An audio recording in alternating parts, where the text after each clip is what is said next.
मराठा आरक्षणासाठी प्रत्येक गावात पुढाऱ्यांना गावबंदीचे बोर्ड लावण्यात आले होते। मात्र सरकारच्या वतीने ते काढण्याचे आदेश देण्यात आले। त्यामुळे नांदेडमध्ये मराठा समाज आक्रमक झालाय आणि याचाच आढावा घेतला आमचे प्रतिनिधी कमलाकर बिरादार यांनी। आपण पाहूया। नांदेडच्या बाजूला महादेव पिंपळगाव नावाचं गाव आहे। या गावातील ग्रामस्थांनी प्रत्येक घरावरती आधी आरक्षण नंतर इलेक्शन असे बोर्ड लावलेले आहेत।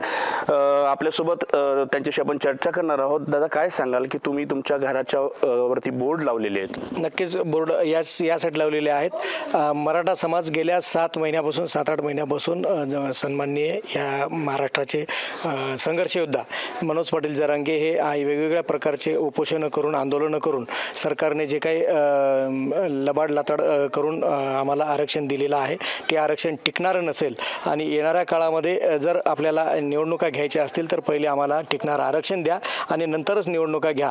जर तुम्ही अगोदर निवडणुका घेतलात तर या पिंपळगाव महादेवमधून लोकवर्गणीतून आम्ही 10 उमेदवार लोकसभेसाठी देणार आहोत। अगोदर आरक्षण नंतर इलेक्शन हे पाटलांनी पोस्टर काढायला सांगितले। ते पोलीसवाल्याला काही गावची काढली आहेत, आम्ही पाहिलं लाईव्ह। तर आता हे पोस्टर काढायत म्हणून जरांगे पाटलांनी आदेश दिलेत की आपल्या घरावर पोस्टर लावायचे, थोडा छोटा बोर्ड करायचा आणि लावायचा। कोण काढते ते पाहूता।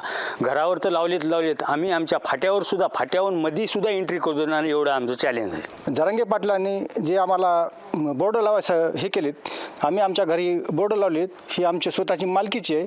शासन आमचं हे काढू शकत नाही। नक्कीच शासन हे बोर्ड काढू शकणार नाही आणि आधी आरक्षण दिलं तरच इलेक्शन घ्यावं, अन्यथा प्रत्येक गावातून 10 उमेदवार लोकसभेसाठी रिंगणात उतरणार आहेत। याची जय्यत तयारी आता ह्या गावकऱ्यांनी सुरू केलेली आहे। यावरती शासन कुठल्या नजरेनं पाहणार आहे आणि मराठ्यांना आरक्षण मिळणार आहे का नाही याकडं पाहणं औत्सुक्याचं ठरणार आहे। कमलाकर बिरादार, लोकशाही मराठी, नांदेड।